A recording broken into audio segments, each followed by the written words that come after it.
Hello everybody, welcome to my channel. My name is Skóra, also known as Islands in Front, and today I want to talk to you about one of the games I played on the road to Pauper Challenge Top 8, and this time is Mono Blue Terra.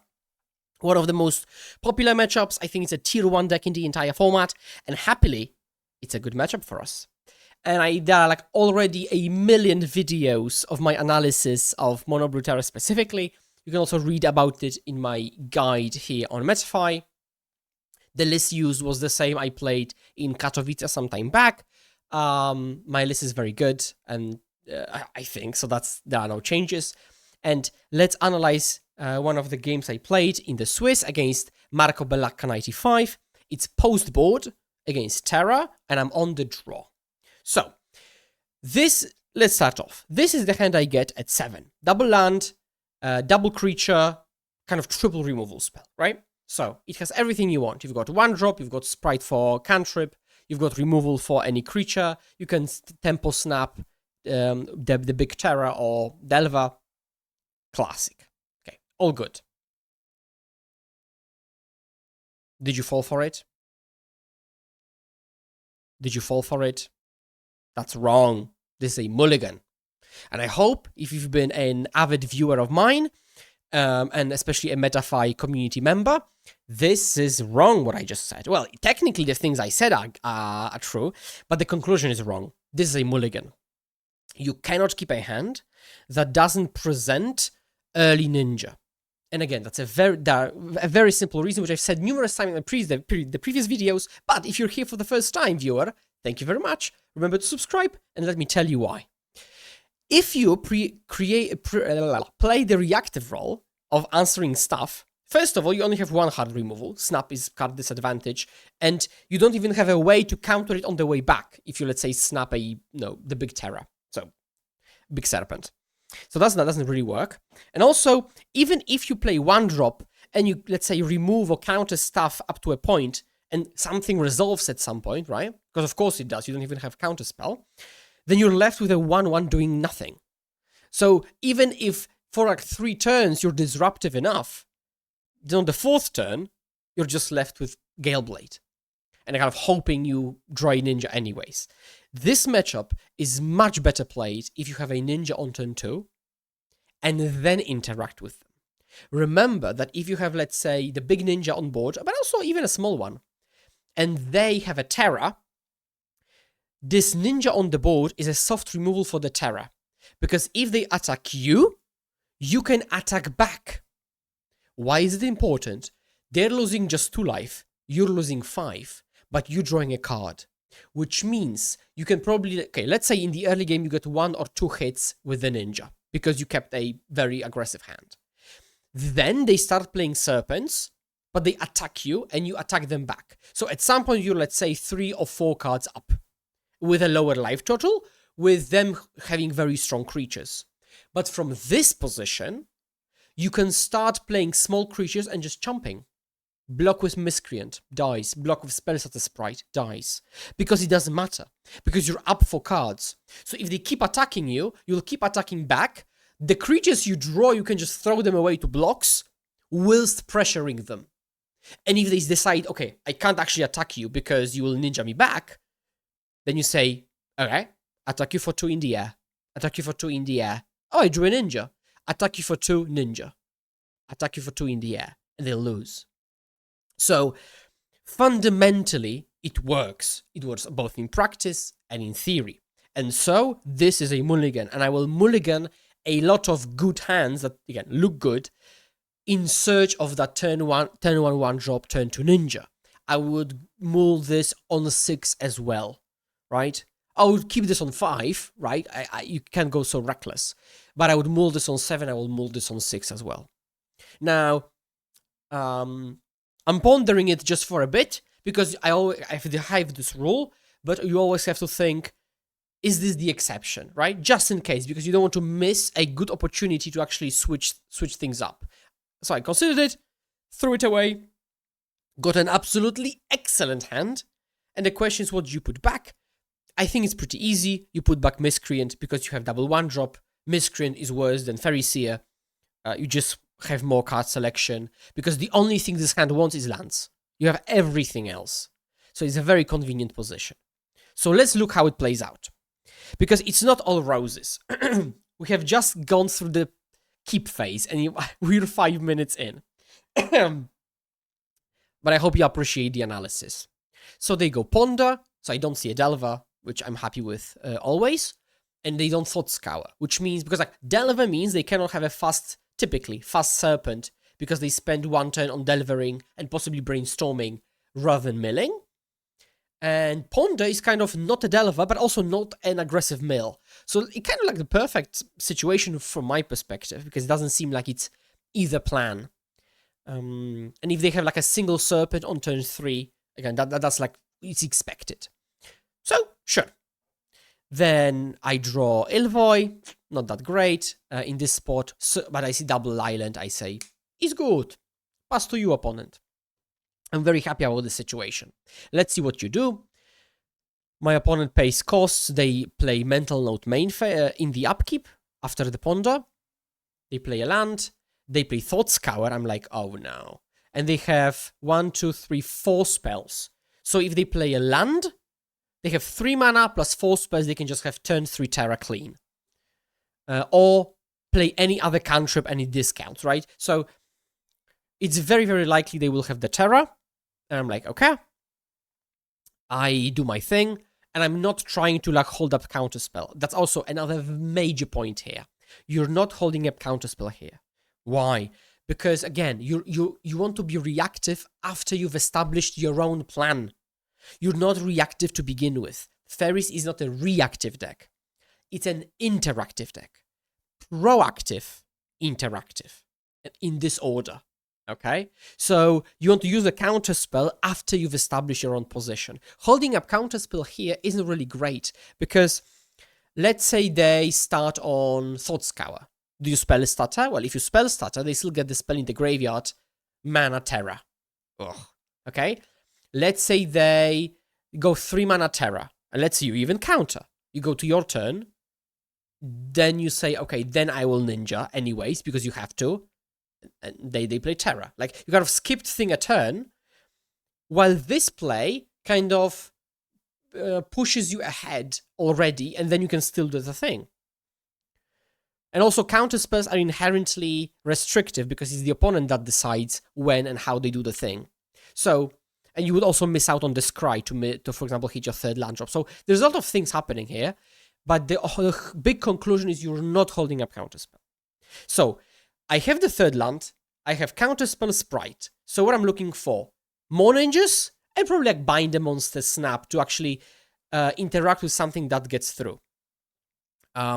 Now, the 4th land isn't bad either, so I think it's possibly double bottom or keep the 4th land, because you could have, turn 4 counterspell plus spell starter.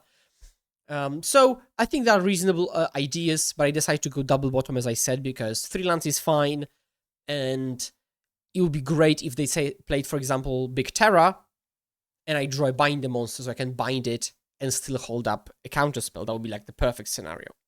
So they brainstorm, at which point I assume they having pondered and brainstormed, a serpent will be coming down, which is not a great position for me. So now I'm looking at my hand, it's like, attacker can't attack. I can attack them a bit in the air. I mean, I guess I will.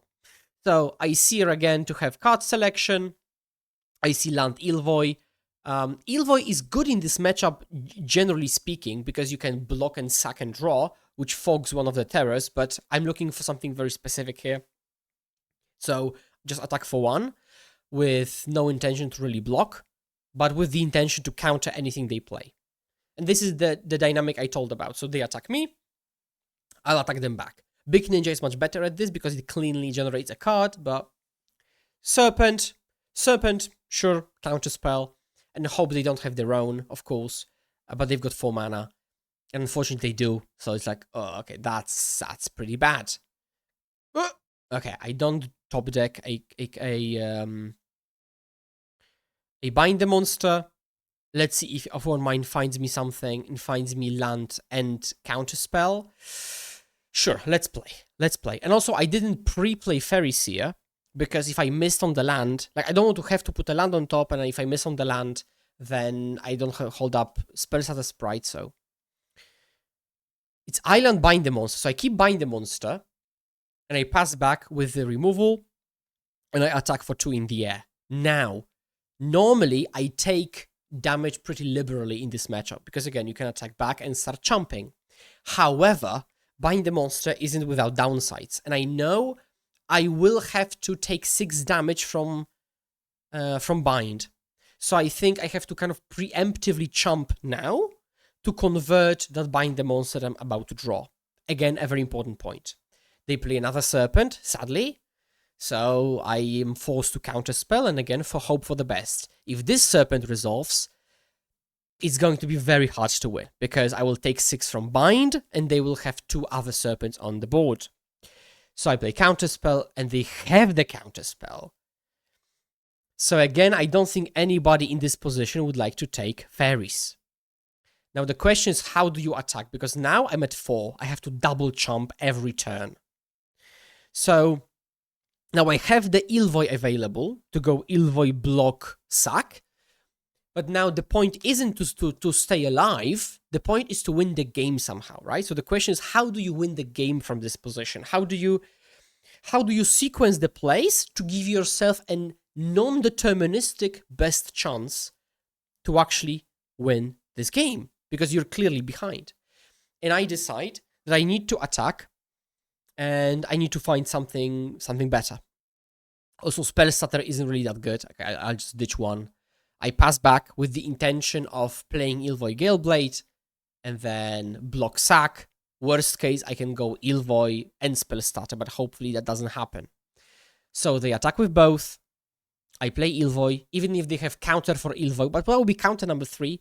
I would have the spell stutter, although then I wouldn't pop Ilvoy, of course. So I just go for blocks.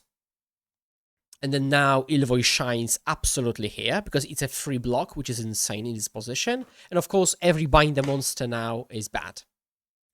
I draw Snap, which is very nice to relieve some pressure. And they Deep Analysis to gas back up, to play more serpents. This is a bit nice, and I do draw the Hacker. This is good. Now, because I cannot punish them, I remember thinking that I might not even snap on my main phase. I was considering plays, of course. I thought it's not obvious to snap main phase because they will just replay the serpent anyways, so it doesn't accomplish much. And I was counting, okay, what if I attack both, I play Hacker, I bounce this, because again, I have to sequence the plays in a way that I actually win. So I actually do the double ninja to go up on cards, because, and that's very logical if you remember the whole plan. If your plan is to keep chomping, because you have to keep chomping at some point, and this point came very quickly for me, you have to have the material to chomp with. Therefore, boom, draw cards, and I draw a good selection of cards, not gonna lie, and I bounce one of them, and I cannot hold up counterspell because I would just die to the Terra. So I just have to play Seer and hold up Intruder.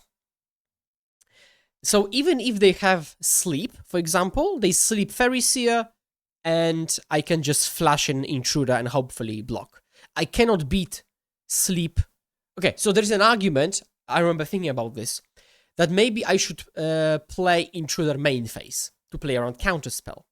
But if you play it main phase, I lose to Sleep of the Dead, because they go Sleep, Flashback. If I hold up Intruder, I lose to Sleep plus Counterspell. So holding up Intruder basically expands the range that they would have to actually win this game, right?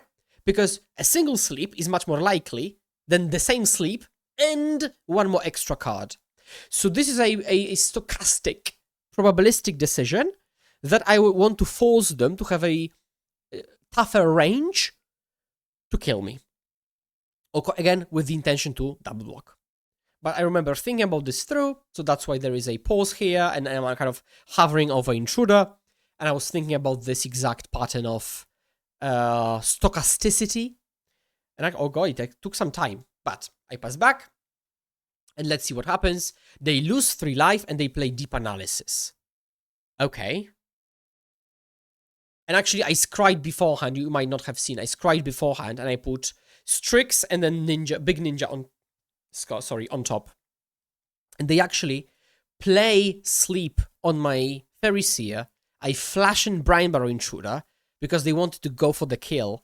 I block with the Intruder, and I know I'm drawing... Oh, actually, okay, I did it the other way. Strix Ninja. So they're not dead, and they have the sleep available. I know I have Ninja on top. So, and also, I think I remember that I was like, well, I should have probably stacked it differently because hypothetically, if they didn't sleep, I would have one creature available to kill them for 6 if they deep analysis. So, but yeah, here we are. I've got 4 mana, so I can have double counterspell or play Strix. How do I attack? And the question is like, if I attack once, then they go to 4, so I need 4 damage to kill them back. And I want to be able to really like properly have tools available to block because they have double, like on board, double removal, right? Because sleep, flashback, sleep. So I attack with the Ninja. And I decide to, they go to 4. I have the Ninja. I declined looting, I think, because I know the Hacker is on top. And I don't want to remove any of these creatures. Because I want to double counter whatever they, if they sleep. So, and that's actually one of the rare cases when you don't loot. You know the plan for your hand, and you know the top as well. So I just chump, they allow me to chump, I'm very happy with this. Now, if they play double Terra, it's also fine, actually. That's also why I didn't loot away the Strix. If they go double Terra, I counter one, and then I untap, tap the other one, Hacker. And then this comes through. So actually, I'm covered even against double Terra right now. And again, that's why it was key not to loot at all. So they go Serpent. I go, okay, then I'll play... Okay, actually let the first one resolve because the first doesn't matter because of the Strix. That's actually even more accurate of a play. Then they play the second one. I counter the second one. And I'm actually even holding up Sprite. Actually, I don't have to flash this in. It even plays around Gutshot right now. And I have perfectly 4 mana. So I go Strix, tap, 1 mana, Hacker, hold up Sprite for even this hypothetical Gutshot. And that is the game. I remember finishing this game being like, yo. That actually happened. Insane game. And I knew immediately that I was happy I was recording because I wanted to show you this game. So I hope you find it as interesting as I do.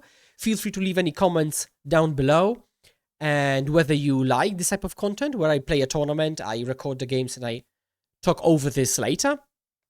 And yeah, if you want to read more, of course, you can find a ton of guides on my Metafy.